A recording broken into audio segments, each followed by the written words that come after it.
కలెక్టర్ని కలిసి జాతీయ గ్రామీణ ఉపాధి హామీ చట్టం 2005 సంవత్సరంలో ఆనాడు వామపక్షాల ఆధ్వర్యంలో సాధించుకోవడం జరిగింది. ఆ చట్టాన్ని నేడు ఇప్పుడున్నటువంటి కేంద్ర ప్రభుత్వం బీజేపీ ప్రభుత్వం ప్రధానంగా పేదలకు ఉపయోగపడేటటువంటి చట్టాన్ని సవరించి ఈరోజు బీవీ రామ్జీ పేరుతోటి సవరణ చేయటం అనేటటువంటి విరమించుకోవాలని, అదే మాదిరిగా గతంలోనేమో 90% మరి కేంద్ర ప్రభుత్వం 10% రాష్ట్ర ప్రభుత్వం నిధులు కేటాయించేది. కానీ నేడు ఆనాడు 100 రోజులు పని కల్పిస్తామని గ్యారంటీ చట్టాన్ని ఈరోజు 125 రోజులు కల్పిస్తామని చెప్పేసి ఒకవైపు చెప్తూనే ఈరోజు కార్మికులకు ఉపాధి పని లేకుండా చేసే కుట్ర ఈరోజు నరేంద్ర మోడీ ప్రభుత్వం చేస్తూ ఉంది. ముఖ్యంగా అంటే ఉపాధి కూలీలకి నిధులు ఈరోజు ఇప్పుడు చేసినటువంటి చట్టంలో 60% కేంద్ర ప్రభుత్వం ఇవ్వాలి, 40% రాష్ట్ర ప్రభుత్వ నిధులు కేటాయిస్తేనే ఈ ఉపాధి హామీ చట్టం కొనసాగే అవకాశం ఉంది. లేకపోతే మొత్తానికే నిర్వీర్యమయ్యేటటువంటి పరిస్థితి ఉంది. దీనివల్ల ప్రధానంగా ఈరోజు కోట్లాది మంది కార్మికులకు మేలు జరిగేటటువంటి ప్రయోజనం ఉంది. కానీ ఆ కోట్లాది మంది కార్మికులకి కడుపు కొట్టే ప్రయత్నం ఈరోజు ఈ చట్టం తీసుకురావడం జరుగుతూ ఉంది.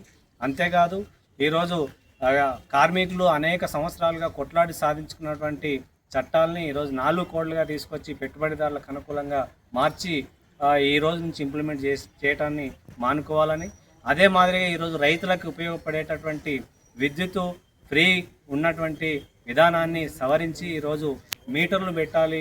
కార్పొరేట్లు ఎవరైతున్నారో పెట్టుబడిదారుల ప్రయోజనాల కోసం కరెంటు మొత్తం కూడా వాళ్ళకి అప్పచెప్పి ఈరోజు మీటర్లు పెట్టి రైతుల దగ్గర డబ్బులు వసూలు చేయాలి, పేదల దగ్గర డబ్బులు వసూలు చేయాలనేటువంటి ప్రయత్నాన్ని మానుకోవాలని చెప్పేసి ఈరోజు మేము సిపిఎం పార్టీగా ఇక్కడ సబ్ కలెక్టర్ కూడా వినతి పత్రం ఇవ్వడం జరుగుతూ ఉంది.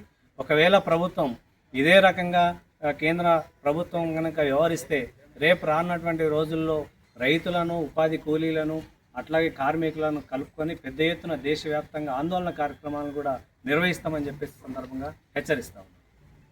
జాతీయ కార్మిక సంఘాల పిలుపులో భాగంగా మరి దేశవ్యాప్తంగా ఏదైతే నరేంద్ర మోడీ ప్రవేశపెట్టినటువంటి బి రామ్జీ చట్టాన్ని ఈరోజు క్యాన్సిల్ చేయాలని, అట్లాగే ఈరోజు ఇంప్లిమెంట్ చేయాలని కూడా వాళ్ళు మరి నరేంద్ర మోడీ ప్రవేశపెట్టిన ఈ పథకాన్ని దేశవ్యాప్తంగా ఇంప్లిమెంట్ చేస్తున్నారు. ఇలా ఆంధ్రప్రదేశ్లో కూడా చూసుకుంటే చంద్రబాబు నాయుడు గవర్నమెంటు అట్లాగే మరి ఉమ్మడి గవర్నమెంట్ ఉన్నటువంటిది ఈరోజు కొనసాగుతుంది. అక్కడ ఆనాడు 2005లో మరి కార్మిక చట్టాలను మరి ఏదైతే ఈ జాతీయ ఉపాధి హామీ పథకాన్ని ఆనాడు వామపక్ష పార్టీలు, కాంగ్రెస్ గవర్నమెంట్ సెంట్రల్లో ఉండే ఆనాడు కొట్లాడి మరి ఏదైతే మరి చదువుకున్నటువంటి యువకులకు మరి ఉపాధి లేదు, మరి ప్రతి పల్లెలోనూ ప్రతి గల్లీలోనూ ఈ ఉపాధి హామీ చట్టం కావాలని ఆనాడు కమ్యూనిస్టులు కంకణం కట్టుకొని ఆ రోజు కొట్లాడి సాధించుకున్నటువంటి చట్టాన్ని ఈరోజు దాన్ని వి రామ్జీ చట్టంగా తీసుకొచ్చి ఇలా పని లేకుండా చేస్తుంది. మరి దాన్ని తీవ్రంగా మేము సిపిఎం పార్టీగా, సిఐటిగా మరి ఖండిస్తున్నాము.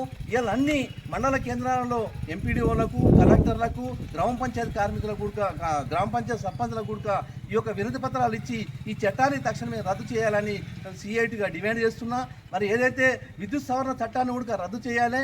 ఆనాడు స్వాతంత్ర పోరాటంలో మరి కార్మికులందరూ కలిసి తన రక్తాన్ని చిందించి ప్రాణాలకు ప్రాణం అర్పించి సాధించుకున్నటువంటి 29 కార్మిక చట్టాలను ఈరోజు నరేంద్ర మోడీ ప్రభుత్వము దాన్ని 4 కోలుగా విభజించి ఇలా కార్మికుల పొట్టగొడుతున్నది.